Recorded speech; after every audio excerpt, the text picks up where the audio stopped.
ॐ अज्ञानतिमिरान्धस्य ज्ञानाञ्जनशलाकया चक्षुरुन्मीलितं येन तस्मै श्रीगुरवे नमः।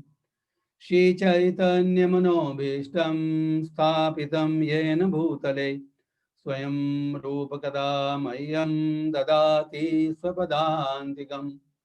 वन्देऽहं श्रीगुरो श्रीयुतपदकमलं श्रीगुरून् वैष्णवांश्च श्रीरूपं साग्रजातं सहगणा रघुनाथान्वितं तं सजीवं साद्वैतं सावधूतं परिजनासहितं श्रीकृष्णचैतन्यदेवम् श्री राधा कृष्ण पादान सह गणललिता श्री विशाखान्वितांश्च हे कृष्णा करुणा सिंधो दीनबंधो जगत्पते गोपेश गोपिका कांत राधा कांत नमोस्तुते तप्त कांचन गौरांगी राधे वृंदावनेश्वरी वृषभानुसुते देवी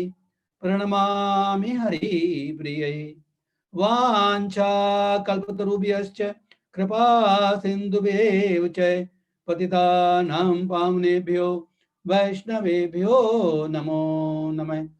जय श्री कृष्णा चैतन्य प्रभो नित्यानंद श्री अद्वैत गदाधर श्रीवासादि गौर भक्त वृंद हरे कृष्णा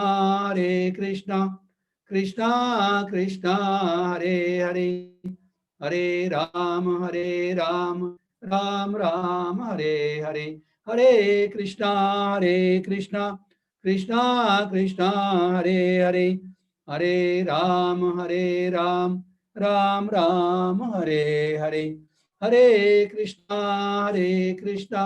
कृष्णा कृष्णा हरे हरे हरे राम राम राम हरे हरे।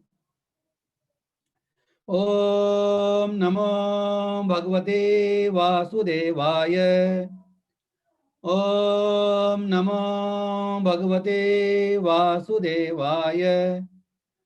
ओम नमो भगवते वासुदेवाय। नारायणं नमस्कृत्य नरं चैव नरोत्तमं देवीं सरस्वतीं व्यासं ततो जयमुदीरयेत्। नष्टप्रायेषु भद्रेषु नित्यं भागवत सेवया भगवती उत्तमा श्लोके भक्तिर्भवति नैष्ठकी। हरे कृष्णा। श्रीमद् भगवद गीता सत्संग क्लास में आप सभी लोगों का स्वागत है।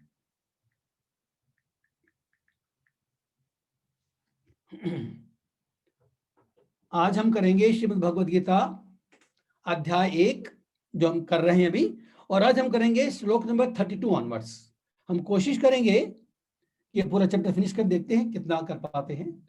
और कल एकादशी है तो एकादशी के बारे में भी 5-7 मिनट चर्चा करेंगे। हम सबको व्रत करना चाहिए एकादशी का, उसके बारे में भी हम लोग चर्चा करेंगे। तो सबसे पहले भगवद गीता का शुरू करते हैं श्लोक नंबर 32 ऑनवर्ड्स। अभी प्रसंग जो चल रहा है वो अर्जुन के मन में मोह उत्पन्न हो रहा है। अपने संबंधी को देखा उसने और उसके मन में जो युद्ध करने की जो इच्छा थी वो अभी कम हो गई है, इनफैक्ट नहीं रही है। तो कृष्ण को वो अपने मन की बात सुना रहा है। कृष्ण उसके सारथी भी हैं इस समय और कृष्ण उसके मित्र भी हैं। तो जैसे हमने बात की थी कि जनरली क्या होता है कि मित्र के बीच में आपस में कोई छिपाव नहीं रहता। आदमी जो है ना अपने से बड़ों के सामने बोलने में थोड़ा भय रखता है, अपने से छोटों के सामने बोलने में थोड़ा संकोच करता है, लेकिन जो उसके हम उम्र के हैं, जो मित्र हैं, उनसे वो पूरी बात खुलकर कर सकता है। तो अभी जो मन के जो विचार आए हैं अर्जुन के मन में, वो कृष्ण को पूरा खुल के कर रहा है कि उसके मन में क्या विचार आ रहे हैं।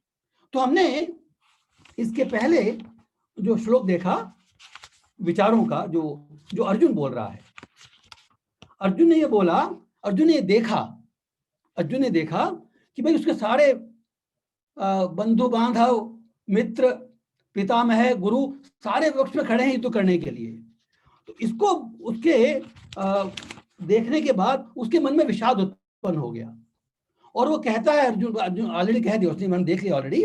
वो अर्जुन बोलता है कि हे कृष्ण, इनको देख करके मेरे शरीर के अंग कांप रहे हैं, मेरा मुंह सूखा जा रहा है, मेरे रोंगटे खड़े हो रहे हैं और मेरा गांडीव मेरे हाथ से सरक रहा है और मेरी त्वचा जल रही है और मेरे मन में मेरा मन भ्रमित हो रहा है और मैं हर चीज विपरीत देख रहा हूं और मुझे ऐसा लग रहा है कि इन स्वजनों का वध करने से हमको क्या मिलेगा?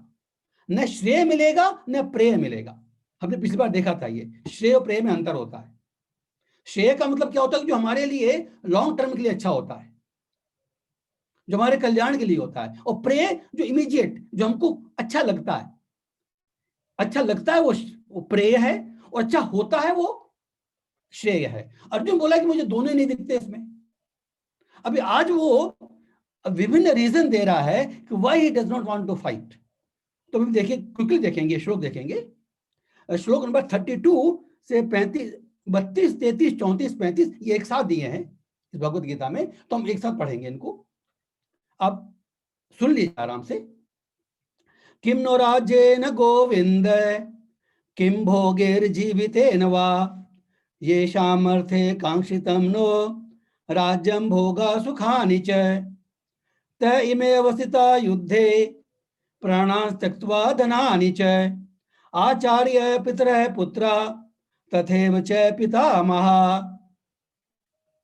मातुला शुशुरा पौत्रा शाला संबंधिनस्तथा एतान् हन्तुम् इच्छामि घ्नतो अपि मधुसूदन अपि त्रैलोक्य राजस्य हेतो किं नु महि कृते निहत्य धार्तराष्ट्रन्न का प्रीति जनार्दन। तो पहले उसने कहा कि भाई इस युद्ध से मुझे कोई श्रेय और प्रेय नहीं दिखाई दे रहा।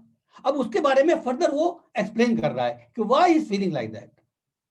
तो बोला कि हे गोविंद, इसका अर्थ पढ़ते हैं, अर्थ पढ़ते हैं, हे गोविंद, हमें राज्य, सुख और इस जीवन से क्या लाभ? बोला कि देखिए, वो अर्जुन बोल रहा है कि हे गोविंद, हे कृष्ण, हमको राज मिल जाएगा, सुख मिल जाएगा, या जीवन हमारा रहेगा, इससे क्या लाभ है? क्योंकि जिन सारे लोगों के लिए हम उन्हें चाहते हैं वे इसी युद्ध में खड़े हैं। नॉर्मली हम अपना जीवन चाहते हैं, सुख चाहते हैं शेयर करने के लिए, परिवार के साथ में, मित्रों के साथ में। तो वो कह रहे हैं कि सारे इसी युद्ध में खड़े हैं, वो सब मर जाएंगे, मुझे मिल जाएगा, तो how can I enjoy this? हम क्या करेंगे इस चीज का? हे मधुसूदन, जब गुरुजन, पितृगण, पुत्रगण, पितामह, मामा, ससुर, पौत्रगण, साले तो अन्य सारे संबंधी अपना धन और प्राण देने के लिए तत्पर हैं और मेरे समक्ष खड़े हैं, जितना भी नाम गिनाया वो अपने प्राण त्यागने के तत्पर हैं। युद्ध में खड़े मीन्स प्राण कभी भी जा सकते हैं, प्राण जाएंगे धन भी जाएगा नेचुरली। तो मैं इन सबको क्यों मारना चाहूंगा? भले ही वे मुझे क्यों ना मार डालें, भाई हमारे संबंधी हैं, वो मुझे मार दे तो भी कोई बात नहीं है, मैं क्यों मारूं उनको? हे जीवों के पालक, मैं इन समूह से लड़ने को तैयार नहीं। I don't want to fight this. भले ही बदले में मुझे तीनों लोगों का राज्य क्यों न मिले। बोला कि इस पृथ्वी की तो बात ही क्या है, इस पृथ्वी की तो बात ही छोड़ो, भला धृतराष्ट्र के पुत्रों को मारकर हमें कौन सी प्रसन्नता मिलेगी? वो कह रहा, अर्जुन तर्क दे रहा है कि भाई इतने सारे लोगों को मारने के बाद अगर मुझे पूरा त्रिलोकी का राज मिल जाता है वो भी मेरे लिए तुच्छ है, इस पृथ्वी की बात ही छोड़ो। Why should I kill them? इसमें इसके परपोर्ट में देखिए, इसमें अर्जुन ने श्री कृष्ण के लिए 3 शब्दों का प्रयोग किया है। संबोधन जो किया है उसका एक पर्टिकुलर पर्पस है, why he used those words। वो अपने मन की बात बताना चाहता है। कृष्ण का जो नाम लिया है इसमें एक है गोविंद। गोविंद मीन्स जो इंद्रियों को प्रिय करने वाला है, जिससे इंद्रियां प्रसन्न होती हैं, और दूसरा मत है जो गौ का हित करने वाला। दो मतलब होते हैं, गो मीन्स इंद्रिय और गो मीन्स काउस। तो जो हमको मालूम है कि भगवान गोपालक भी हैं और इंद्रियों को प्रसन्न भी करते हैं, ऋषिकेश भी है। तो उन्होंने कहा कि भाई आपका नाम गोविंद है, आपके आदेश के अनुसार कार्य करने से हमको प्रसन्नता मिलनी चाहिए, हमको तो दुख मिल रहा है इसमें। इसलिए गोविंद नाम कह के उन्होंने बताया कि ऐसा काम बताओ जिससे मुझे प्रसन्नता मिले, मुझे तो अभी दुख हो रहा है। दूसरा उन्होंने कहा मधुसूदन। मधुसूदन मीन्स वो कहते भाई अगर मारना भी है ना किसी को, तो मधुसूदन मीन्स आपने मधु नामक राक्षस का वध किया है। तो भाई अगर वध करने की बात आती है, किसी का वध करना भी पड़े क्षत्रिय को, तो कोई असुर हो उसका वध करें तो भाई ठीक है, आपने मधु का वध किया है, मधुसूदन है आप। मुझे तो अपने मित्रों को, पिताओं को, पितामहों को मारना पड़ेगा, संबंधी को मारना पड़ेगा, तो ये कहां तक उचित है। दूसरा वर्ड किया है जनार्दन। जनार्दन मीन्स पालक, जीवों के पालक। तो भाई जो आपका जो विशेषण है, आप तो जीवों के पालक हैं और मुझे अभी मारना पड़ रहा है। तो तीन शब्द विशेष यूज करके अपनी बात को वो पुष्ट करना चाहता है। तो ये इसमें जो मुख्य बात हमको देखने की है कि ये जो फीलिंग आ रही है अर्जुन में, बेसिकली ये फीलिंग जो आ रही है उसकी देहात्म बुद्धि के कारण आ रही है। देखिए वैसे तो कृष्ण भगवान उसको आगे जाके कहेंगे कि जितने भी सारे योद्धा खड़े हैं, दो तीन बातें इसमें देखने की है। जितने सारे योद्धा खड़े हैं वो ऑलरेडी मेरे द्वारा मारे जा चुके हैं, तुमको खाली निमित्त मात्र बनना है। ये जब विष्णु दर्शन कराएंगे भगवान अर्जुन को, तभी बात कहेंगे कि ये इनकी मौत आ चुकी है। और दूसरी बात इसमें ये देखने की है कि जो योद्धा मरेगा, जो भी, चाहे वो विपक्ष का हो चाहे वो पक्ष का हो, चूंकि इसमें भगवान श्री कृष्ण उपस्थित हैं युद्ध भूमि में, तो उनको जो चांस मिलेगा भगवान के दर्शन करने का शरीर त्यागते समय, तो इसमें सबका परम हित ही होगा, इसमें किसी भी प्रकार का अहित नहीं है। लेकिन अभी जो अर्जुन को जो मोह हो रहा है अपनी देहात्म बुद्धि के कारण, वो अपने शरीर को, अपने संबंध को सब कुछ मान रहा है, इसके लिए मोह हो रहा है। एक्चुअली ये मोह भी, वो भगवान का सखा है, भक्त है, मोह नहीं होता उसको, लेकिन मोह भी भगवान ने उत्पन्न किया है वो हम जैसे लोगों को भगवत गीता की शिक्षा देने के लिए। अगर अर्जुन को मोह उत्पन्न नहीं होता तो भगवान ही भगवत की शिक्षा देने का उनको कोई मौका नहीं मिलता। तो भगवान ने ये योजना बनाई है कि कलयुग के लोगों के लिए ये जो भगवत गीता की जो शिक्षा है वो अति आवश्यक है। तो इसकी सेटिंग भले युद्ध में हो, लेकिन इसकी जो यूटिलिटी है, भगवत गीता की जो यूटिलिटी है वो हमारे पूरे जीवन में है, जीवन के लिए। क्योंकि हमारा जो जीवन है वो भी एक संग्राम है। इनफैक्ट हमारे अंदर भी युद्ध चलता रहता है, ऐसा करूं कि ऐसा करूं, ये करूं कि वो करूं, ये अच्छा है कि ये अच्छा है। तो जो सही निर्णय, ये डिलेमा रहता है हर किसी काम के लिए। तो डिलेमा का जो निर्णय है और हमारा जो परम लक्ष्य है, जनरली अगर भगवत गीता शिक्षा नहीं पढ़ा कोई तो उसको अपने जीवन का परम लक्ष्य मालूम नहीं पड़ेगा। तो इस परम लक्ष्य की शिक्षा देने के लिए अर्जुन के मन में मोह उत्पन्न किया है। तो इस समय जो अर्जुन के मन में मोह है, उसके मन में क्या है कि युद्ध में इन लोगों की मृत्यु होगी तो इनका अहित होगा। जबकि शास्त्रों में कहा गया है कि अगर हम जी रहे हैं तो जीवन का एकमात्र उद्देश्य ऐसे कर्म करना है जिससे हमारी आगे प्रगति हो। अगर कोई पापपूर्ण जीवन जी रहा है तो उसके लिए तो मरना श्रेयस्कर है।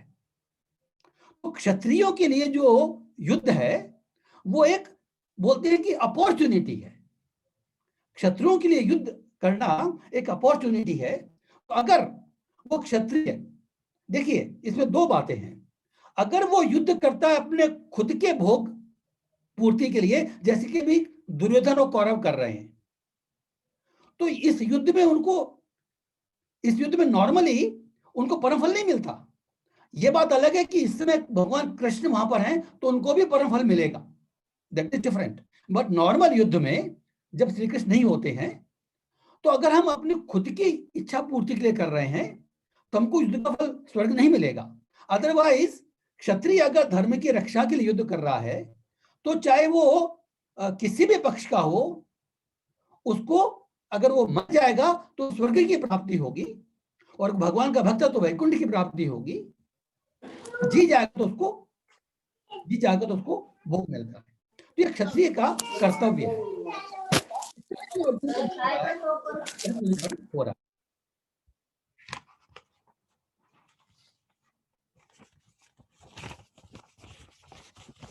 तो जो नेक्स्ट श्लोक में अर्जुन एक तर्क और देता है इसी को आगे आते हुए।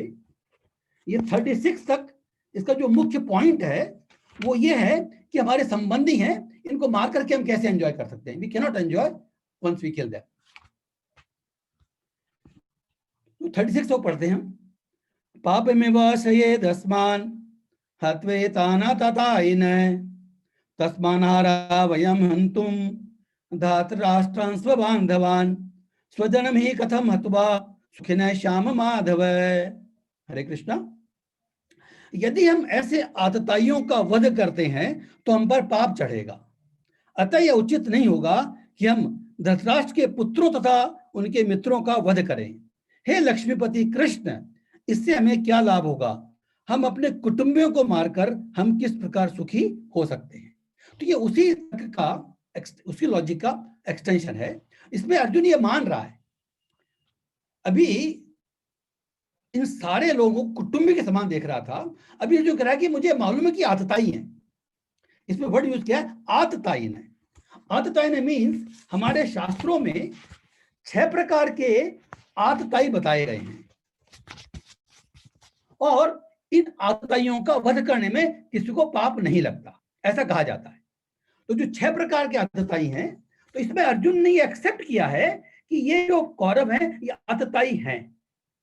लेकिन अर्जुन का तर्क यह है कि भाई वैसे तो आतताई का वध करना क्षत्रिय के लिए उचित है, लेकिन ये जो आतताई हैं वो मेरे बंधु हैं, तो इनको मैं वध नहीं करना चाहता, क्योंकि कुटुंब की रक्षा करना भी मेरा कर्तव्य है।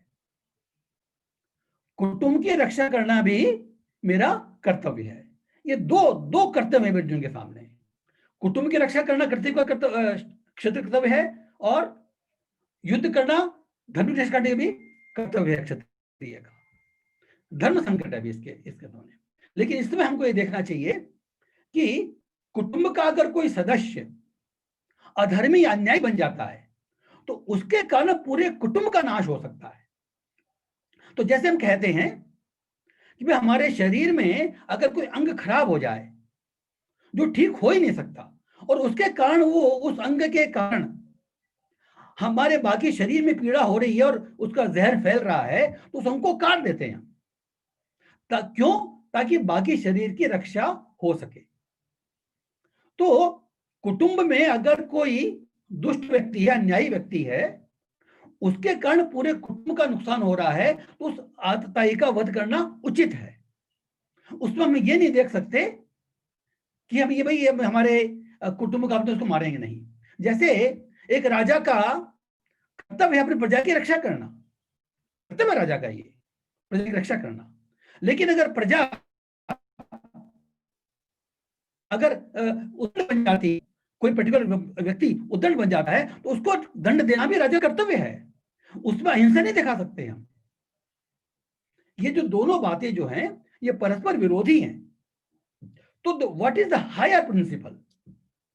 देखिए हमारे लाइफ के अंदर क्या होता है, अच्छे आदमी तो बहुत बन सकते हैं, अच्छा बनना इतना डिफिकल्ट नहीं है, लेकिन महान बनना डिफिकल्ट है।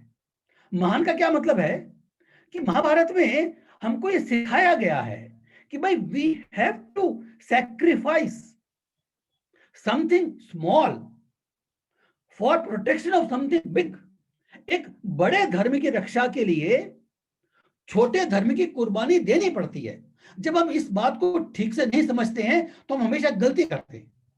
देखिए हमारे जो राजपूत राजा हुए थे पुराने जमाने में, मीन्स जब ये मुगल्स या क्रिश्चियंस आए थे, वो बहुत वीर थे, उनको हराना बहुत मुश्किल था, लेकिन उन्होंने ये कर ली थी। वो क्या करते थे, ऐसा उदाहरण दिया जाता है कि नदी के अंदर वो गाय को काट के नदी में फेंक देते थे, तो नदी में गाय का रक्त मिल गया। तो राजपूत राजा सोचते थे कि भाई मैं इसका पानी कैसे पीऊं, आई कैन नॉट ड्रिंक, इसमें तो गाय का खून मिल गया, गोहत्या हो गई। इसका पानी नहीं पीते थे वो, तो प्यासे रहते तो कैसे युद्ध करेंगे। तो भाई हमको धर्म का ठीक से ज्ञान होना जरूरी है। ये जो भगवत गीता की जो शिक्षा है, इसलिए हम अभी भी हम में से बहुत सारे व्यक्ति ऐसे होंगे और हैं कि जिनके एक मन के किसी कोने में रहता है कि भाई अर्जुन तो शांति चाह रहा था, भगवान कृष्ण गुस्सा के युद्ध करा दिया। इसके बारे में चर्चा की थी, लेकिन हमको रिपीट करना पड़ता है ये कि हम ये देखेंगे कि भाई कृष्ण ने केवल अर्जुन को अपने कर्तव्य का ज्ञान कराया है, युद्ध करने का डिसीजन तो उनका खुद का है। इसकी डिटेल में चर्चा कर चुके, हम दोबारा नहीं करेंगे। तो एक बड़े धर्म की रक्षा के लिए छोटे धर्म की कुर्बानी देनी पड़ सकती है, तो इसमें कोई हिचकिचाना नहीं चाहिए। ये भगवत गीता जो शिक्षा है, ये हमको हमारे लेवल को ऊंचा बनाने के लिए है। केवल अच्छा तक सीमित रहना है, हमको डिसाइड करना पड़ता है हमारे शास्त्रों की शिक्षा के माध्यम से, गुरुओं के आदेश के माध्यम से कि कौन सी चीज ज्यादा उच्चतर है, तो उसका हमको पालन करना पड़ता है। ऐसे परिवार में भी कई बार हो सकता है, जैसे 2-3 ऑल्टरनेटिव हैं, तो इसमें ये अच्छा है, इसमें ये अच्छा है, लेकिन जहां पर जो लक्ष्य ऊंचा है उसके रक्षा के लिए छोटे इंटरेस्ट सेक्रीफाइस कर सकते हैं। तो ये हमको देखने की बात है। तो अर्जुन का जो स्वभाव है, देखिए उसका जो शौक है वो सज्जनता के कारण है। वो नेचर से सज्जन है, वो दूसरों को कष्ट देना चाहता किसी भी हालत में। वैसे तो हमने देखे आज ऐसे, अगर हम एग्जांपल देखेंगे तो लोगों ने अपने लोभ में अपने परिवार के लोगों को मार देते हैं, संपत्ति हड़पने के लिए या कुछ अपना हित करने के लिए। They don't see. अब उन्होंने क्या किया, उन्होंने संपत्ति हासिल कर ली, ये एक छोटा लाभ है, लेकिन अगर किसी को मारते अन्याय करते हैं तो ये बड़ा नुकसान है। इससे हमारा ये श्रेय नहीं, ये हमारा अहित करेगा करके। तो वी डोंट सी दैट। तो हमेशा हमको देखना चाहिए कि हमको हमेशा कंट्रोल रखना चाहिए अपने ऊपर। हमको देखना चाहिए कि जो ज्यादा बड़ा हित है उसकी रक्षा करनी चाहिए। तो जो आतताई बताए गए हैं उस क्षेत्र के आता है, इसमें परपोर्ट बताए प्रभुपाद जी ने, विष देने वाला, जो किसी विष देता है, जहर देता है, घर में अग्नि लगाने वाला, घर में आग लगाता है, घातक हथियार से आक्रमण करने वाला, धन लूटने वाला, भूमि हड़पने वाला, पराई स्त्री का अपहरण करने वाला, ये 6 तरह के आतताई हैं। तो इनका वध कर सकते हैं। और कौरवों ने ये सारे कर्म किए। भीम को विष दिया, लाक्षा ग्रह में बेचकर आग लगाने की कोशिश की, और जब पांडव जब वन में थे उस समय दुर्योधन सोचा कि अभी तो बड़ा शक्ति नहीं है, तो हम जाके उनको युद्ध के लिए ललकारते हैं, तो सेना लेके गया। लेकिन देखिए भगवान रक्षा करते हैं अपने भक्तों की। जो सेना लेके गया पांडवों को युद्ध के लिए ललकारने के लिए, तो उसका पहले उसकी लड़ाई हो गई गंधर्वों के साथ में, कोई कहा सुनी हो गई, तो गंधर्व में लड़ाई हो गई। तो चित्रसेन नाम के गंधर्व जो है वो दुर्योधन को अपहरण करके उड़ा के ले गया आकाश में। तो उसने फिर प्रेयर की, भाई मुझे छुड़ाओ। तो युधिष्ठिर ने अर्जुन को बोला कि भाई हम आपस में लड़ाई करते हैं, लेकिन दुनिया के सामने हम एक भाई हैं, तुम जा करके चित्रसेन को हरा करके उसको लेके आओ दुर्योधन को। तो अर्जुन एक्चुअली, दुर्योधन और कौरव जिनको मारने के लिए, जिनकी मारना चाहते थे, अहित करना चाहते थे, वही उसका हित करने के लिए युधिष्ठिर की आज्ञा से अर्जुन जाकर के अंदर से युद्ध किया, चित्रसेन को पराजित किया और दुर्योधन को छुड़ा के लाया। पराजित का अपहरण देखे, द्रौपदी की उन्होंने सम्मान नष्ट करने की कोशिश की, उनका राज हड़पने की कोशिश की 2 बार। इस तरह से उन्होंने सारे अतिताई कर्म किए हैं। तो अतिताई तो है, ये मानता है दुर्योधन, लेकिन फिर भी उसके मारने की इच्छा नहीं है। अब ये इसके बाद में ये उसने 2 बातें बोली हैं कि हमको अपने कुल का नाश नहीं करना चाहिए और हम किसी का वध नहीं करना चाहिए। अब जो आगे के जो करीब 6 श्लोक हैं, उसमें कुल के नाश की बात कर रहा है कि भाई उसमें लोग खड़े हैं, अगर सारे क्षत्रिय मर जाएंगे तो हमारे कुल का नाश हो जाएगा, कुल के नाश होने से कुल का धर्म नष्ट होगा, और धर्म अधर्म होने से क्या क्या होगा। देखिए, जो अर्जुन के लॉजिक है वो सब धर्म संगत है। अर्जुन के लॉजिक जो है शास्त्र संगत है। केवल वो इस परिस्थिति में जो वो समझ रहा है धर्म, वो अधर्म है, और जो अधर्म समझ रहा है वो धर्म है। केवल ये बात है। अर्जुन के मन में न लोभ है न भय है, लेकिन उसके मन में मोह है। मीन्स जिसको वो धर्म समझ रहा है वास्तव में वो अधर्म है। भगवान कहेंगे, ये भगवान दूसरे चैप्टर में कहेंगे इनफैक्ट कि अगर तुम मोहवश इस युद्ध रूपी कर्तव्य का पालन नहीं करते हो तो तुमको डेफिनेटली पाप लगेगा, क्योंकि तुम अपने कर्तव्य से विमुख हो रहे हो। तो जो वास्तव में जो अधर्म है वो धर्म, इस लड़ाई से भागना है अर्जुन का, लेकिन उसके मन में क्योंकि मोह है, इसलिए अभी वो समझ रहा है कि मैं लड़ाई करूंगा तो मुझे पाप लगेगा, ये अधर्म है। तो जो तर्क दे रहा है अर्जुन वो पूरे सही हैं कि अगर कोई कुल में अधर्म करता है तो उसका वही हाल होता है जो बताएगा अर्जुन। तो मैं क्विकली देख लेते हैं हम ये अर्जुन क्या बोल रहा है कि अगर हम अधर्म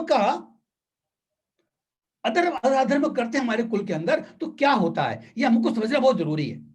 ये भगवत के चैप्टर 1 जो है, भगवान ने कुछ खास बोला नहीं है, लेकिन ये भी हमारे बहुत इंपॉर्टेंट चैप्टर है भगवत गीता का। कुछ लोग समझते नहीं हमको तो चैप्टर 2 से पढ़ना चाहिए। नो, चैप्टर 1 भी वेरी इंपॉर्टेंट है, क्योंकि इसमें हमको देखना चाहिए अर्जुन की क्या मन स्थिति है, अर्जुन की सोचने का ढंग क्या है।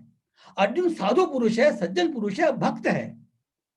उसके उसके उसके मन में लोभ और काम नहीं है, इसलिए वो इससे भाग नहीं रहा, लेकिन केवल मोह के कारण वो उपरत हो रहा है। तो ये शिक्षा देनी चाहिए हमको, अपने को सीखनी चाहिए। लेकिन अर्जुन को शिक्षा मिली क्योंकि उसका स्वभाव जो है बेसिकली वो सज्जनता का है, साधुता का है। तो आगे क्या बोल रहा है, यद्यपेते न पश्यन्ति लोभोपहत चेतस कुलक्षत्रम दोषम मित्रद्रोहे च पातकम कथम न गेयस्माभिः पापादस्मानि वर्तितुम कुलक्षत्रम दोषम पश्यद्भिः जनार्दन। हरे कृष्णा। हे जनार्दन, देखिए बहुत इंपॉर्टेंट श्लोक है ये। अर्जुन का तर्क देखिए, वो बहुत अच्छा तर्क है। जब भी लोभ से अभिभूत चित्त वाले ये लोग, मीन्स जो विपक्ष के लोग हैं, ये लोभ से अभिभूत हैं, इनके मन में लोभ छाया हुआ है। ये लोग अपने परिवार को मारने में या अपने मित्रों से द्रोह करने में कोई दोष नहीं देखते। देखिए, इसमें युद्ध में 2 दोष हैं। अपने परिवार की लोगों को मार रहे हैं, दोनों पक्ष के एक दूसरे को, और अपने मित्र से द्रोह कर रहे हैं, क्योंकि वास्तव में जो पक्ष और विपक्ष में कई आपस में मित्र हैं। किंतु हम लोग जो परिवार को विनष्ट करने में अपराध देख सकते हैं, ऐसे पाप कर्मों में क्यों प्रवृत्त हो। अर्जुन का तर्क बड़ा लॉजिकल है। वो कह रहा है कि भाई ये जो कौरव लोग हैं, इनके मन में तो लोभ आया हुआ राज्य का। तो जब किसी के मन में लोभ आ जाता है, काम क्रोध लोभ मोह, काम और क्रोध जब आता है और लोभ आता है तो इससे हमारा ज्ञान ढक जाता है। ये भगवान बताएंगे हमारे चैप्टर 2 में। काम और लोभ के कारण हमारा ज्ञान ढक जाता है। ये हमारे दुश्मन है। अगर हमारा कोई वास्तविक दुश्मन है तो काम और लोभ है। तो अर्जुन बोल रहा है कि भाई इन लोगों को तो लोभ आया हुआ है, तो ये लोग जो हैं ये इसमें दोष नहीं देख रहे, they are not seeing the sin. लेकिन हम लोग देख सकते हैं कि परिवार को विनष्ट करने में दोष है, अपराध है, तो हम ऐसे पाप कर्मों में क्यों प्रवृत्त हों। अर्जुन एग्जाम्पल दे रहा है भाई कि ये लोग तो देख नहीं पा रहे पाप, इसलिए कर रहे हैं, अनजान है। अनजान नहीं है लेकिन लोभ की वशीभूत है, जो भी है। लेकिन हम लोग तो देख सकते हैं पाप को, तो why should we do this. हमको तो ज्ञान है, हमारे मन में ये बात है कि हमको पाप नहीं करना चाहिए, तो हम क्यों करें। परिवार को मारने का मित्र दो, क्यों करें। फिर बोलता है क्यों नहीं करना चाहता, आगे इसका रीजन देता है, बड़ा डिटेल्ड डिस्कशन है। कुलक्षय प्रणशंति कुल धर्मा सनातना धर्मे नष्टे कुलम कृत्स्नम अधर्मो विमुक्त। हरे कृष्णा। वो क्या बोल रहा है, कुल का नाश होने पर सनातन कुल परंपरा नष्ट हो जाती है और इस तरह शेष कुल भी अधर्म में प्रवृत्त हो जाता है। वो बोलता है कि कुल का जब नाश हो जाता है ना, तो कुल की परंपरा समाप्त हो जाती है। हर कुल के अंदर कुछ रीतियां चली हैं, धार्मिक रीतियां, तो अगर कुल के लोगों तो फिर अधर्म में प्रवृत्त हो जाते हैं। क्या होता है,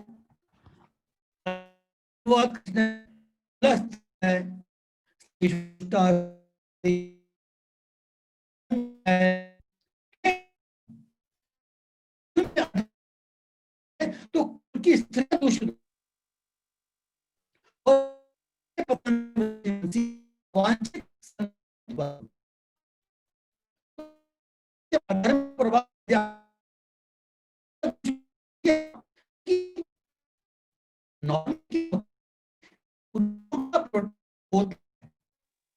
के ऊपर जनरली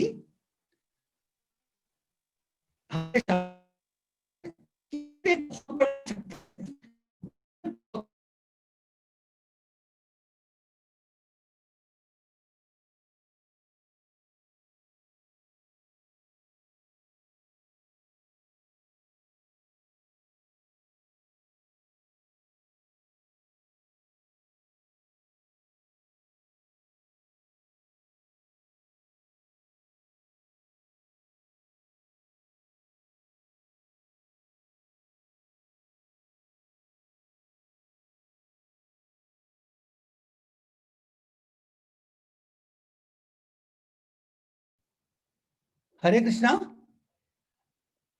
आवाज आ रही है ना अभी?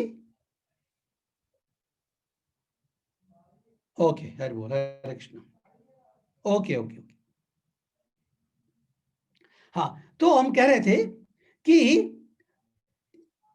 Yes, now it is okay. Okay, so अभी हमको ये देखना है कि जनरली स्त्रियां अपने पिता के या पति के या पुत्र के प्रोटेक्शन में रहते हैं, तो अगर अधर्म का प्रभाव बढ़ जाता है तो कुल की स्त्रियां दूषित हो जाती हैं, व्यभिचार बढ़ जाता है।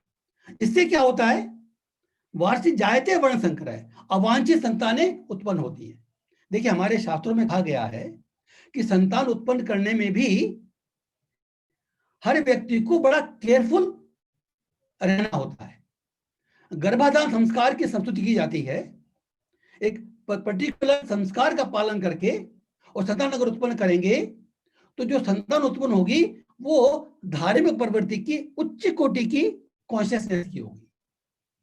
लेकिन अगर इस तरह का संस्कार नहीं रहता परिवार के अंदर, तो जो संतान उत्पन्न होती हैं वो कुल का नाश आगे जाके करती है।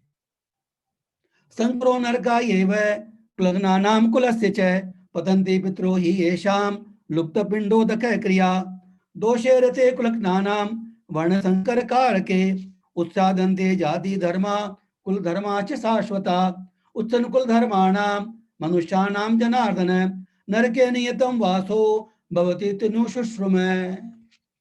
यहां पर वो कंक्लूड करता है, 3 श्लोक बोल करके वो कंक्लूड करता है। वो क्या बोलता है? अवांछित संतानों की वृद्धि से निश्चय ही परिवार के लिए तब पारंपरिक परंपरा को विनष्ट करने के लिए नारकीय जीवन उत्पन्न होता है। ऐसे पतित कुलों के पुरखे गिर जाते हैं क्योंकि जल और पिंड दान देने की क्रियाएं समाप्त हो जाती हैं। ये जो श्राद्ध कर्म करते हैं ये भी शास्त्रों में वर्णित करना चाहिए। तो ये इससे हमारे जो पितृ हैं उनको सुख मिलता है और उनका मुक्ति भी होती है। तो पितृ गिर जाते हैं अगर ये कुल की रीति खत्म हो जाती है, वर्ण संकर उत्पन्न हो जाते हैं। तो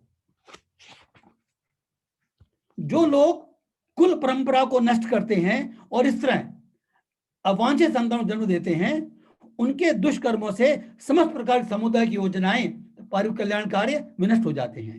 हे प्रजापालक कृष्ण, मैंने गुरु परंपरा से सुना है कि जो लोग कुल धर्म का विनाश करते हैं वे नरक में वास करते हैं।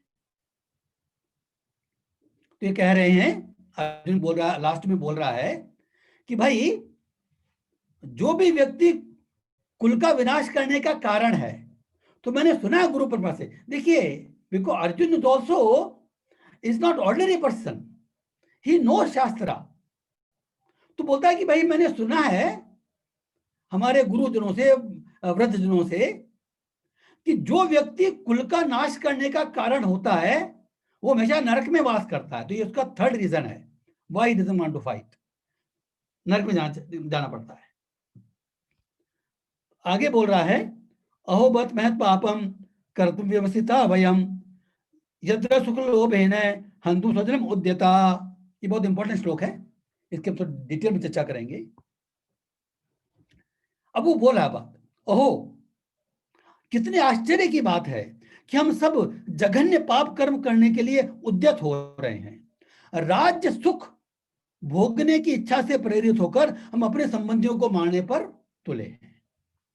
देखिए, अर्जुन का ये कंक्लूडिंग पॉइंट है कि राज सुख के लोभ के कारण हम अपने परिवार के मारने वालों पर तुले हुए हैं। ये उसने लास्ट में कहा। तो एक्चुअली हम देखेंगे, इसमें 2-3 बातें देखने की है। श्रीमद् भागवत में वर्ण आता है, नरकों का वर्ण आता है। अभी चूंकि अर्जुन नरक की बात कर रहा है तो थोड़ी सी हमको जानकारी इसमें हो जानी चाहिए। श्रीमद् भागवतम में नरकों का वर्णन आता है सॉरी, उसमें 28 प्रकार के नरक बताए गए हैं। तो जब परीक्षित महाराज ने यह सुना तो उनको, वो प्रतिमा बहुत बुद्धिमान व्यक्ति है, तो बाद में परीक्षित सुखदेव गोस्वामी ने कहा कि भाई हर मनुष्य को अगर कोई पाप कर्म करता है तो उसको प्रायश्चित करना चाहिए। तो सुखदेव गोस्वामी को जब ये कहा तो परीक्षित महाराज ने कहा कि भाई जनरली ये देखा गया है कि हम प्रायश्चित कर्म करता है कोई आदमी, लेकिन उसकी कॉन्शियसनेस शुद्ध नहीं है तो दोबारा पाप करता है। इसको उपमा दी है गज स्नान।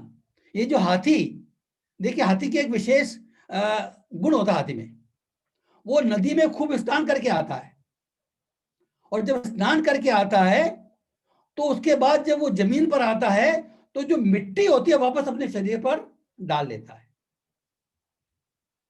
तो ये कहते हैं कि उसका स्नान व्यर्थ है। तो बोलते हैं कि जो हम लोग जो क्या कहते हैं, ये पाप करते हैं, प्रायश्चित करते हैं, तो पाप का तो प्रायश्चित हो जाता है लेकिन हमारी पाप करने की प्रवृत्ति खत्म नहीं होती, हम दोबारा पाप करते हैं। और ये हम देख रहे हैं इस भौतिक जगत में, जैसे कोई चोरी करता है या कोई पाप करता है उसको जेल सजा मिलती है, वो दंड मिल गया उसको, बाहर आया फिर वापस पाप करेगा। से पाप करने की प्रवृत्ति खत्म नहीं होती। तो उन्होंने पूछा परीक्षित महाराज ने कि पाप करने की प्रवृत्ति कैसे खत्म हो। तो जब ये प्रश्न पूछा कि भाई खाली पाप ही नहीं, पाप करने की प्रवृत्ति कैसे खत्म हो, उन्होंने बड़ा सुंदर आंसर दिया, वो हमारे सबके काम का है। ये श्रीमद् भागवतम के 6वें स्कंद के अध्याय 1 का 15वां श्लोक है। इसमें है, केचित केवलया भक्त्या वासुदेव परायणा अघम ध्वनुन्मन्ति कार्त्स्नेन निहारमिव भास्कर है। बड़ा इंपॉर्टेंट श्लोक है ये कहा जा रहा है कि लोग कृष्ण के आश्रय में अनन्य भक्ति द्वारा अपने को उसी प्रकार संपूर्ण रूप से लेते हैं जिस प्रकार सूर्य के द्वारा कोहरा पूरी तरह से समाप्त हो जाता है। यह हमारे लिए प्रैक्टिकल बात है कि हो सकता है हमने अभी तक कई पाप कर्म किए हों, क्योंकि ऐसा तो है नहीं कि भाई सारे लोग जो हैं कलयुग, हम कलयुग के रहने वाले हैं, कलयुग के प्रोडक्ट हैं, तो हमारी कॉन्शियसनेस शुद्ध तो है नहीं, तो हमने कोई ना कोई गलत काम कभी ना कभी किया ही होगा, और छोटे मोटे पाप तो होते ही रहते हैं। तो इन पाप कर्म छुटकारा पाने का जो सबसे सरल तरीका है, लेकिन इसमें सावधानी बरतनी पड़ेगी। जब हम भगवान का नाम लेते हैं, एक कहा जाता है कि अगर हम शुद्ध मन से भगवान का एक बार नाम लेते हैं, कृष्ण, राम, विष्णु, नारायण, कोई भी एक बार, तो इसमें इतनी शक्ति है कि आदमी के जितने भी पाप वो कर चुका है, जितने पाप आगे करेगा, वो सब खत्म हो जाएंगे। इसमें एक कैच है, इसमें कैच है एक। हम सब लोग बहुत समय हम बहुत नाम लिया है, माला करते हैं, हरे कृष्ण कृष्ण कृष्ण हरे हरे, हरे राम राम राम हरे हरे। इसमें कैच क्या है? इसमें कैच ये है कि हमको वो जो नाम लेना है वो शुद्ध मन से लेना है। अभी शुद्ध कहां से आएगी? इस शुद्धता को प्राप्त करने का तरीका भी भगवान का नाम है।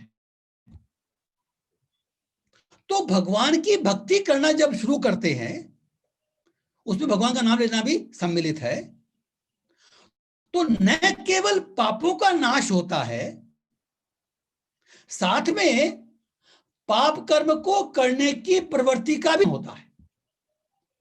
पाप का प्रायश्चित करेंगे तो पाप का शमन हो जाएगा, लेकिन प्रवृत्ति नहीं जाएगी। लेकिन भगवान की भक्ति करेंगे, भगवान का नाम लेंगे, तो ना केवल पापों का नाश होगा, लेकिन पाप करने प्रवृत्ति भी खत्म होगी। That is the point. Bhagavatam में ही 6ठे स्कंद में अजामिल की कथा आती है। अजामिल जन्म से ब्राह्मण था, लेकिन स्थितिवश या कुसंग से वो एक वैश्य में ले आया और अपनी स्त्री को त्याग दिया और इस तरह के, तो वो एक तरह से कह सकते हैं कि उसका पूरा रूप से पतन हो गया। लेकिन उसके घर में एक कोई संत आए, तो संत ने उसकी हालत देखी, तो संत दया आती है उनको, चित्त दया दयालु होते हैं वो, तो उन्होंने बोला कि भाई ये कुछ धर्म का काम तो करेगा नहीं। तो उसने कहा कि तू ऐसा कर कि तो तेरा अभी उसकी से गर्भवती थी, तो तू इसका नाम जो है वो नारायण रख ले, नारायण, अपने बच्चे का नाम नारायण रख ले। तो उसने वो बात मान ली, तो उसने अपने बच्चे का नाम नारायण रख लिया। देखिए, केवल वो अपने बच्चे को पुकारता था, वो छोटा बच्चा था, उसका स्नेह था, वो नारायण नारायण पुकारता था। तो जब उसका अंत समय आया, तो उसने चूंकि पाप कर्म बहुत किए थे, तो यमदूत आए। यमदूत आए तो उसको डर लगा, तो जब डर लगा तो उसने बेटे को पुकारा, नारायण नारायण नारायण। तो उसमें वो एकदम जैसे उसके मन में कुछ नहीं था, अपने बेटा था कि भाई वो मुझे बचा सकता, भाई मुझे यमदूत लेने आ रहे हैं। तो जब नारायण नारायण पुकारा, ये उसका अंतिम समय था, तो जब नारायण पुकारा तो उसने देखा कि जो यमदूत लेने आए थे वो तो वहीं पर हैं और साथ में विष्णु दूत भी आ गए, साथ में विष्णु दूत भी आ गए। तो विष्णु दूतों ने कहा कि भाई ये जो सोल है ना, इस पे हमारा हक है, तुम्हारा हक नहीं है। यमदूत को बोलता है, इसने मरने के समय भगवान नारायण का नाम लिया है, तो इस पे हमारा हक है, तुम्हारा हक नहीं है। ये सारे पाप इसके नष्ट हो गए हैं। तो उसने बोला कि इसने आपके नारायण का नाम नहीं लिया, इसने तो अपने बेटे का नाम लिया नारायण। तो इसको हम कहते हैं नामाभास, इसको हम आभास कहते हैं। उसने भगवान का नाम नहीं पुकारा, लेकिन उसके बेटे में नारायण का नाम है, तो ये आभास, आभास नाम बोलते हैं उसको। लेकिन इस आभास नाम में भी इतनी शक्ति है, इस आभास नाम में भी शक्ति है कि हमारे पापों को नष्ट कर सकता है। तो ये बहुत डिटेल टॉपिक है, उन दोनों में बहस हुई और विष्णु दूतों ने ले जाने नहीं दिया यमदूतों को। और फिर क्या किया, इमीडिएटली उसको लेके नहीं गए, ये हमको समझना चाहिए। उसको दोबारा जीवन दान दिया, 1 साल का समय दिया उसको। तो उसकी प्रवृत्ति जो, देखिए वो ब्राह्मण था, उसमें कुछ दोष आ गए थे कुसंग के कारण, लेकिन जब उसने प्रसंग देखा तो उसका चित्त शुद्ध हो गया। उसने अपना घर त्याग करके हरिद्वार भगवान की, तो जब हम कहते हैं कि भगवान में पाप नष्ट हो जाते हैं, तो हम भगवान के धाम जाने के हकदार बन जाते हैं, लेकिन हमको जाने के पहले पूर्ण रूप से शुद्ध होना पड़ेगा। तो पूर्ण शुद्ध होने के लिए इसका तरीका भी भक्ति ही है। लेकिन इसमें एक कैच और है, हम नाम के बल पर पाप करेंगे तो सबसे बड़ा पाप है, फिर उसकी मुक्ति नहीं है। सोच करके कि भाई हम भगवान नाम ले लेंगे तो पाप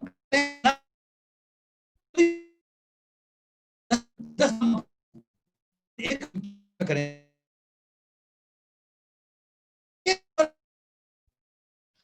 आपका आप पाप कर बैठे तो उसकी निवृत्ति हो जाएगी भगवान नाम लेने से। आप ये सोच करके कि भाई भगवान नाम लेने से पाप होती है, तो पाप भी कर पर ये नाम के पाप करना एक नाम अपराध कहा जाता है, नहीं मिलता। ऐसा है कि क्योंकि हम कलयुग के लोग हैं, हमारी बुद्धि पूरी शुद्ध नहीं हुई है, तो किसी कारण से हमारे पाप हो गया तो हम भगवान से शुद्ध हो जाएंगे। तो शुद्धिकरण के लिए ये जो भगवान के नाम लेने की प्रैक्टिस करते हैं, हरे कृष्ण कृष्ण कृष्ण हरे हरे, हरे राम राम राम हरे हरे, जब प्रैक्टिस करते हैं तो इसका जो मुख्य उद्देश्य है वो हमारी शुद्धिकरण है। जितना भी है, कई बार चर्चा कर चुके हैं हम लोग कि जितने भी हम कार्य करते हैं भगवान की भक्ति के, चाहे नाम जप हो, चाहे विग्रह सेवा हो, चाहे धाम का विजिट हो, चाहे हम भक्तों का संग करें, श्रीमद् भगवद गीता और भागवतम का श्रवण करते हैं, वो भी मैं शुद्धिकरण में है। इसलिए कहा जाता है कि अगर मैं भगवद गीता मान लो पढ़ ली, 1 बार 2 बार पढ़ ली, इसका मतलब नहीं कि आप वो छोड़ दो उसको, नो। भगवद गीता का पर्पस केवल इंफॉर्मेशन लेना नहीं है, इसका पर्पस ये है कि इसको निरंतर श्रवण करने से हमारी शुद्धि होती है और हमारा डेवलपमेंट होता है स्पिरिचुअल फील्ड में। और जैसे जैसे हम शुद्ध होंगे वैसे वैसे हमारा जो भगवद गीता का जो रियलाइजेशन है, जो अनुभव है, वो ज्यादा होगा, अलग होगा। सेम श्लोक पढ़ेंगे, आज पढ़ेंगे और 10 बार पढ़ने के बाद दोबारा पढ़ेंगे तो हमको अनुभव अलग होगा, क्योंकि हमारी कॉन्शियसनेस शुद्ध हो रही है। तो इस तरह से हमको देखना चाहिए कि ये जो भी हम कार्य करते हैं ये हमारे निरंतर शुद्धिकरण के लिए है। और अगर हम भक्ति के नियमों का से पालन करें तो हमको इसी जीवन में पूर्ण शुद्धि मिल सकती है। बड़ी बात नहीं है ये। हालांकि हमारे बहुत सारे जन्मों के पाप संचित हैं, डेबिट बैलेंस है, लेकिन अगर हम दृढ़ता से पालन करें तो हम इस जन्म में हासिल कर सकते हैं। अगर किसी कारण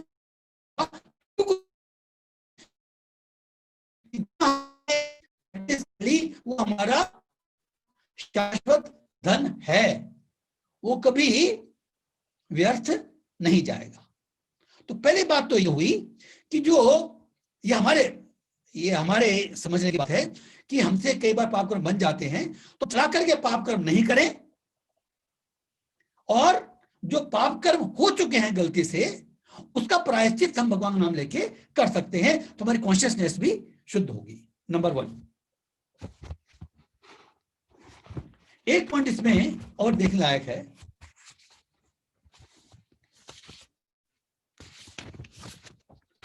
अब जैसे अर्जुन देखिए, अभी अर्जुन अगर युद्ध नहीं करता है ना तो उसके लिए पाप है ये। तो अर्जुन जो युद्ध नहीं करना चाहता, तो उसने जो तर्क दिए है ना, तो वो ये तर्क दे रहा है कि भाई उसको राज या युद्ध नहीं चाहिए, क्योंकि अभी तक देखिए, अभी तक अर्जुन ने बहुत सारे युद्ध कर चुका है। अर्जुन कभी भी उसको मोह नहीं हुआ, लेकिन अभी तक जो उसने युद्ध किए हैं उसमें खुद के लोभ की बात नहीं थी किसी भी युद्ध में। जैसे हम एग्जाम्पल देते हैं, शुरू में अर्जुन ने द्रुपद को हराया था। जब द्रोण की शिक्षा प्राप्त की थी तो द्रोण ने बोला था गुरुदक्षिणा में कि द्रुपद को बांध के मेरे पास लेके आओ। तो द्रुपद से युद्ध किया पांडवों ने, और अर्जुन ने उसको परास्त करके बांध के लेके आया। तो ये अपने खुद के लोभ के लिए नहीं था। दोबारा उसने युद्ध किया इंद्र की सहायता के लिए। निवास कवच नाम के थे, उनका वध नहीं कर पा रहे थे देवता लोग, तो इंद्र ने उनको अर्जुन को बुलाया, कवच नाम के 60,000 सुरों का वध किया। वो भी इंद्र की सहायता के लिए, देवताओं की सहायता किया, खुद के लोभ के लिए नहीं किया। जब द्रौपदी का स्वयंवर हुआ और अर्जुन ने द्रौपदी का हाथ जीता, तो उसमें कुछ लोग, बाकी राजा लोग फिर युद्ध करने लग गए द्रुपद से, तो उसमें भी अर्जुन ने उनको जीता द्रुपद की रक्षा करने के लिए। इस तरह अभी तक उसके सामने ऐसी कोई परिस्थिति नहीं थी। अभी जो परिस्थिति आ रही है अभी यह है कि उसके अपने कुटुंबियों का ही उसको उसके स्वजन समझता है, उसको युद्ध करने में हिचकिचाहट हो रही है। तो ये देखते हैं उसमें लोभ तो नहीं है, लेकिन अभी जो अगर वो युद्ध नहीं करता तो पाप कर्म बनेगा। तो पाप कर्म क्यों बन रहा है? ये पाप कर्म काम क्रोध लोभ के कारण नहीं है। जो पाप कर्म हम कह सकते हैं जो कौरव कर रहे हैं वो तो लोभ के कारण कर रहे हैं, लेकिन अर्जुन अगर युद्ध नहीं करता है तो ये उसका मोह है। तो भगवत गीता में हम कहेंगे कि हमारे जो शत्रु बताए गए हैं कि जिस तरह से काम और क्रोध हमारा ज्ञान ढक लेता है, उस तरह से हमारा मोह भी हमारा ज्ञान ढक लेता है। और ये मोह किस चीज का है? ये मोह हमारे जो आसक्ति होती है हमारी, देखिए हमारी आसक्ति होती है हमारे खुद के शरीर में और हमारे स्वजनों के शरीर में। तो ये जो आसक्ति है और हम अपनी खुद की पहचान नहीं कर पाते हैं। जो भगवत गीता का जो मुख्य उद्देश्य है ना, भगवत गीता में देखिए एक बात ध्यान देने की है कि जब भगवत गीता का उपदेश शुरू करेंगे कृष्ण, तो युद्ध की बात नहीं कर रहे। सबसे पहले वो उपदेश देते हैं अर्जुन को आत्मा और शरीर का, उसके स्वरूप का। सबसे पहले वो बोलते हैं कि भाई तेरा जो स्वरूप है ये शरीर नहीं है, तो वास्तव में तेरा स्वरूप है वो आत्मा स्वरूप है। जब हमको अपना स्वरूप मालूम, आइडेंटिटी मालूम नहीं है, तो पाप और पुण्य निर्धारण नहीं कर सकते। तो इस मोह का निवारण के लिए ये भगवत गीता की शिक्षा दी गई है, और यही मोह हमारे में रहता है, कूट कूट के भरा हुआ है। इसी मोह के निवारण के लिए भगवत शिक्षा इंपॉर्टेंट है। तो काम क्रोध तो हमारा दुश्मन है ही, लेकिन ये मोह में हमारा दुश्मन है, उस मोह से हमारा ज्ञान ढक जाता है। क्योंकि अर्जुन बाद में कहेंगे कृष्ण अर्जुन को, मोह के चक्कर में अगर युद्ध नहीं होगे तो तुम अपने कर्तव्य से विमुख हो रहे हो। तो बात वही आ जाती है कि एक उच्च धर्म की रक्षा के लिए निम्न धर्म की हमको कुर्बानी देनी पड़ती है। इस तरह से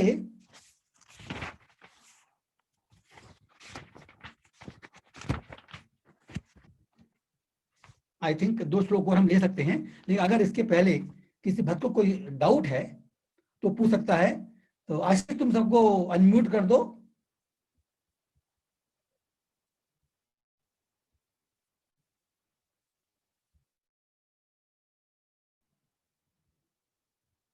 अगर किसी भक्त को कोई डाउट है तो पूछ सकता है, अदरवाइज हम आगे बढ़ेंगे।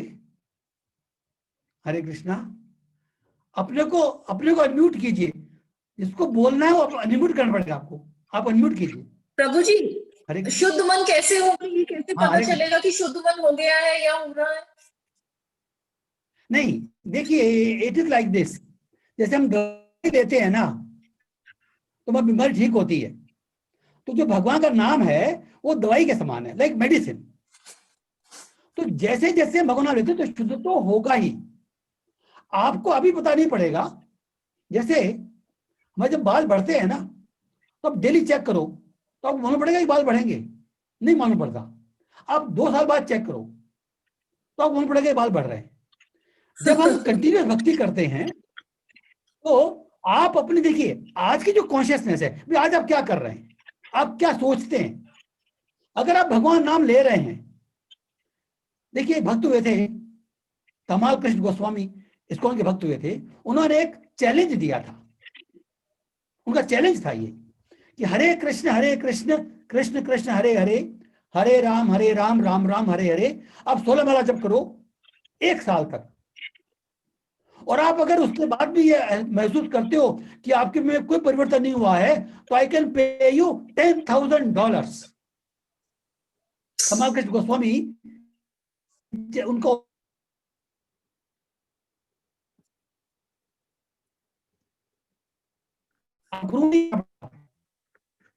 भगवान का नाम ले शुद्धिकरण तो होगा ही। उसमें होता है वो क्वालिटी, अगर हम तत्परता से लेंगे और एंडेवर से लेंगे, पूरा होश हवास में लेंगे, नियम का पालन करके लेंगे, तो हमारी शुद्धि जल्दी होगी। तो आप अपने आप अनुभव करेंगे, एक दिन में अनुभव नहीं करेंगे, आप अनुभव करेंगे 1 साल में आप परिवर्तन हुआ है। ऐसा कोई कारण हो ही नहीं सकता कि हमारा परिवर्तन नहीं हो, इम्पॉसिबल। तो ये आप खुद भी, अगर आप नाम ले रहे हैं ना, तो जब आपने नाम लेना शुरू किया था तब आप क्या सोचते थे, अब क्या सोचते हैं, आपके मन के विचारों में। दुनिया को मालूम पड़े नहीं पड़े तो नहीं है, हमारे खुद के मन के विचारों में हमको चेंज नजर आएगा कि हमारी पहले सोचने की प्रवृत्ति क्या थी और अभी सोचने की प्रवृत्ति क्या है। इस तरह से। हरे कृष्ण। और कोई डाउट माता जी? Any other point? ठीक है, किसी और भक्त को भी कोई डाउट है तो पूछ सकता है, otherwise will go further. Ekadashi चर्चा करेंगे। Any other point, anybody? Hare Krishna. तो अब जो हमारे पास 10 मिनट हैं, हम एकादशी की चर्चा कर लेते हैं। क्योंकि क्या है, ये जो एकादशी का व्रत पालन करते हैं ना, वो भी हमारी भक्ति में सहायक है। डिटेल कथा तो नहीं करेंगे अभी, इतना टाइम नहीं है, लेकिन हमको आचार्यों ने बताया है कि ये जो नियम पालन करते हैं, जो शुद्धिकरण की बात हो रही है, तो अपने मन को शुद्ध करने के बहुत सारे वेज हैं। को जब कॉम्बिनेशन करते हैं ना, जब करेंगे तो होगा ही, लेकिन जब करेंगे, अगर हम व्रत करके जब करेंगे तो जब का इफेक्ट ज्यादा होता है, वो जब ज्यादा शुद्ध होता है, क्योंकि जब की क्वालिटी भी इंप्रूव होती है। तो हमको ये रिकमेंड किया जाता है कि जो भी व्यक्ति भगवान की भक्ति में आगे बढ़ना चाहता है, अपना आध्यात्मिक उन्नति करना चाहता है, उसको महीने में 2 व्रत करने चाहिए एकादशी के दिन। इसके बहुत सारे लेवल्स होते हैं। जो हाईएस्ट लेवल है वो तो यह है कि भाई इस दिन कुछ भी नहीं लो, जल भी नहीं पियो, निर्जल। नहीं, हम लोग वो नहीं कर सकते। इंपॉर्टेंट, इतना जरूरी नहीं है, ये सिर्फ लेवल बताया जा रहा है कि इसके कई लेवल्स हैं। जल निर्जल नहीं रह सकते तो सजल जल पी सकते हैं, फिर भी नहीं रह सकते तो हम फल खा सकते हैं, फल, रूट्स, फ्रूट्स एंड रूट्स हम ले सकते हैं। जो मुख्य बात क्या है इसमें, खाने में ग्रेन्स और बीन्स ये नहीं ले सकते, अनाज नहीं ले सकते। अब कोई पूछ सकता है कि भाई क्यों? देखिए भगवान बाबा की कृपा है। एक ऐसा ऐसा वर्णन आता है शास्त्रों के अंदर कि जब भगवान ने सृष्टि बनाई ना, तो भाई पाप कर्म तो करते ही आदमी, तो उन्हें पाप पुरुष का निर्माण किया। पाप पुरुष मतलब पाप पुरुष है कि उसकी पूरी बॉडी अनेक पापों से बनी थी। जैसे कोई ब्रह्म हत्या करेगा तो सर बन गया उसका, उसका आंखें जो है वो इंटॉक्सिकेशन, ऐसे जो अनेक पाप जो बताए जाते हैं शास्त्रों में, उसमें बॉडी बनी थी। तो उन्होंने देखा कि जो लोग भगवान की भक्ति करते हैं, जो एकादशी का व्रत करते हैं, तो उनके पाप नष्ट हो जाते हैं। तो पाप पुरुष जो है ना, वो भगवान के पास गया भी, मैं आपकी क्रिएशन हूं, मुझे कहीं रहने को जगह ही नहीं है, मुझे अब रहने की जगह दीजिए, कहां रहूं? तो भगवान ने कहा कि भाई तुम एकादशी के दिन अन्न में जाकर के निवास करो। एकादशी के दिन अन्न में जाकर के तुम निवास करो। तो अगर एकादशी दिन को हम अन्न खाते हैं, तो शास्त्रों में कहा गया है कि हम लाइक पापी खाते हैं। आई एम सॉरी टू से दिस, लेकिन उनको कोशिश करनी चाहिए कि कम से कम, कल एकादशी है, हम सूर्योदय से नेक्स्ट डे, सूर्योदय का उसका टाइम होता पढ़ने का, वो मैसेज दे देंगे कि सूर्योदय से लेके सूर्योदय तक हम अन्न नहीं लें, कम से कम हम इतना करें। तो ये एकादशी के दिन व्रत करने से हमारा शुद्धिकरण ज्यादा होता है, हमको सहायता मिलती है हमारे मन को शुद्ध करने में। तो सबसे हम रिक्वेस्ट कर सकते हैं कि जहां तक हो सके हम लोग एकादशी के व्रत का पालन करें, अन्न नहीं खाएं एटलीस्ट। बाकी फ्रूट्स ले सकते हैं, जो सागारी जो आटा मिलता है, जैसे कुट्टू का आटा है, राजगिरे का आटा है, वो सब ले सकते हैं, लेकिन अन्न नहीं लेना चाहिए। तो सबसे रिक्वेस्ट है कि कल एकादशी का व्रत करें और महीने में 2 दिन हम व्रत, सब लोग व्रत का पालन करें। हरे कृष्णा। और अगर कोई प्रश्न है, कोई डाउट, तो बात कर सकते हैं। We will conclude the class. Prabhu ji कहते हैं सॉल्ट नहीं खाना चाहिए, कैसा भी फास्ट के दिन? इसमें क्या कहते हैं कि ये जो नॉर्मल सॉल्ट नहीं लेते हैं, लेकिन सेंधा नमक ले सकते हैं, सेंधा नमक, वो भी कहते हैं नहीं लेना चाहिए, ऐसा बोलते हैं कि वो भी नहीं लेना चाहिए, नहीं तो वो अलग अलग लेवल्स हैं, अलग अलग लेवल्स हैं। अच्छा, तो वो नहीं लेंगे, वो ज्यादा अच्छा है। लेकिन अगर कोई नहीं रह सकता तो सेंधा नमक ले सकते हैं। फ्रूट्स ले मतलब क्या है सकते कि हैं ना? एकादशी जैसे है, फ्रूट ले सकते हैं, फ्रूट ले सकते हैं, कुट्टू का आटा, राजगिरे का आटा, सिंघाड़े का आटा, ये सब ले सकते हैं, इसमें प्रॉब्लम नहीं है। तो ये एक अलग लेवल्स है, लेकिन कम से कम अन्न तो नहीं खाना चाहिए। एक रिक्वेस्ट है, this is just a request, is better, हाँ बेटर है कि हम ऐसा करें। थैंक यू सो मच प्रभु जी, बहुत अच्छा लेक्चर लगा आपका। हरे और कृष्णा, घर बैठे थैंक्स फॉर इतने द ठंडे में आपका लेक्चर बहुत ही अच्छा लगा सुनने में। Thank you so much. Hare Krishna. तो नेक्स्ट वीक फिर मिलेंगे।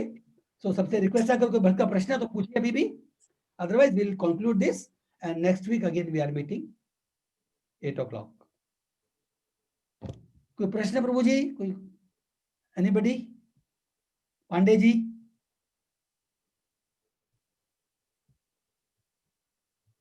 हरे कृष्णा। लखनवीर सिंह तूर जी,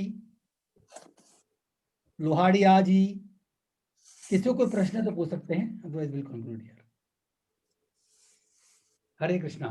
हरे कृष्ण कृष्ण कृष्ण हरे हरे, हरे राम राम राम हरे हरे। कम से कम हमको ये माला जब तो सबको करना ही चाहिए। हरि बोल। हरे कृष्णा। Will conclude.